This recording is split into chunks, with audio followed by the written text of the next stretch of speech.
ओडिशा का एक रहस्यमय समय जब प्रभु जगन्नाथ एक योद्धा का रूप धारण करते हैं। हम बात कर रहे हैं नागार्जुन भेष की। नागार्जुन भेष या परशुराम भेष जगन्नाथ जी का वह रूप जो कई दशकों में एक बार दिखता है, वह भी एक ऐसी दुर्लभ तिथि को जब पंचुका में 6 दिन होते हैं और उस छठे दिन को कहा जाता है मल तिथि।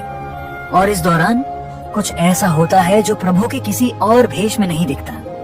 जगन्नाथ और बलभद्र जी योद्धाओं के रूप में पूजे जाते हैं।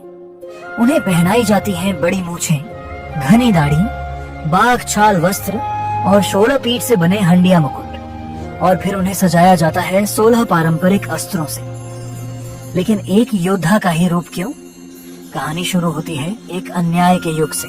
सहस्त्रार्जुन एक अत्याचारी राजा जिसकी अनेक बाहें थीं, उसका नाम ही उसकी शक्ति की घोषणा थी। एक दिन वह अपने सेना के साथ वन के गहरे रास्तों से जाता हुआ ऋषि जमदग्नि के आश्रम तक आ पहुंचा। ऋषि ने मर्यादा के अनुसार उनका स्वागत किया और उन्हें तथा उनकी सेना को अनेक प्रकार के भोजन दिए जो एक दैव्य गाय से प्राप्त हो रहा था, कामधेनु, जो सारी मनोकामनाएं पूरी कर सकती थी। राजा का मन लालच से भर गया और उसने गाय को मांग लिया। ऋषि ने विनम्रता से मना कर दिया, पर जब अहंकार की सीमा रोकी जाती है तो वह भयानक बन जाता है और एक पल के क्रोध में वह ऋषि के सिर पर प्रहार करके कामधेनु का हरण कर लेता है।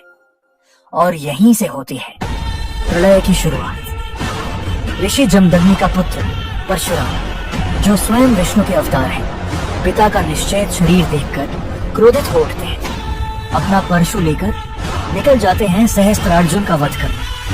एक भीषण युद्ध छिड़ जाता है और इस युद्ध में परशुराम सहस्त्रार्जुन की सारी बाहें काट देते हैं। और इसी तरह परशुराम अधर्म का अंत करके धर्म की स्थापना करते हैं। इसी विजय को आज भी मनाने के लिए जगन्नाथ और बलभद्र जी को योद्धा के रूप में सजाया जाता है।